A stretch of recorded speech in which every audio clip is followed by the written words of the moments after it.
right, 3, 2, 1, go. So if you've played Castlevania Harmony of Dissonance casually, you probably understand this game in terms of Hegel's master-slave dialectic, which argues that while people are trying to pursue acknowledgement from each other's, like basically people don't understand each other, but they still need to be acknowledged by others, and this creates conflicts. Hello there, I have soft-locked the game. Excellent. That is a one-frame trick, by the way. So we're going to restart that, yeah. So, this game, Hegel's master-slave dialectic, the argument that people cannot understand each other, but still seek to be acknowledged by each others.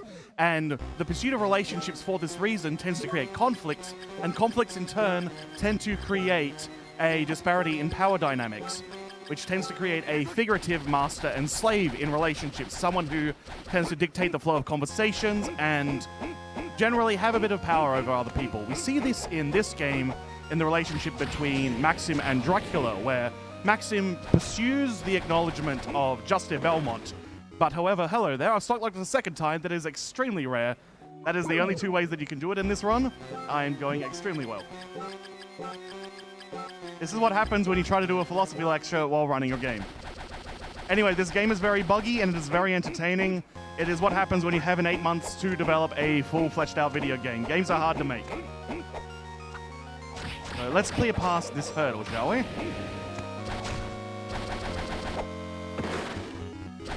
Alright, that'll do.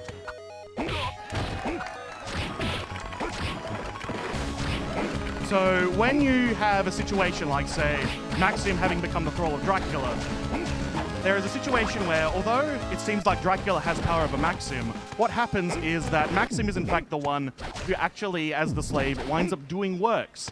And in doing works, you create essentially a paper trail of your life, which means that people will acknowledge your existence. And so, although Dracula thinks he is the master, he is in fact the one who becomes the slave.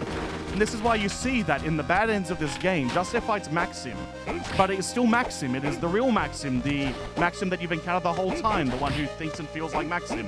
Whereas Dracula, when he appears, is no more than a shade, an amalgamation of parts. You can assemble all of Dracula, but it will never actually be Dracula. It will just be a simulacrum of him.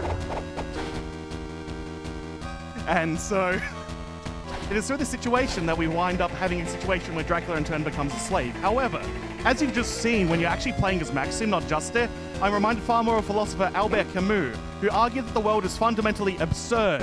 It is incomprehensible. It's garbage.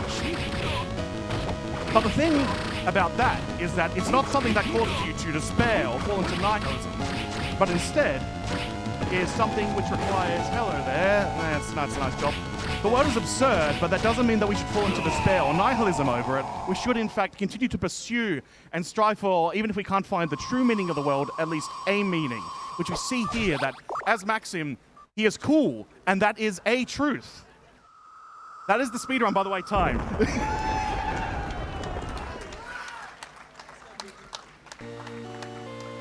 If you'd like to know more about Castlevania Harmony of Dissonance, the gameplay, the speedrun relay race from RTA in Japan at the start of the year is excellent. It starts off with people doing that route, which is the slow route, and ends with people going for world record attempts, which are highly risky, but 26-second runs. That's the game. Thank you, Igarashi, for continuing to make excellent, weird, buggy games. Rate, comment, subscribe.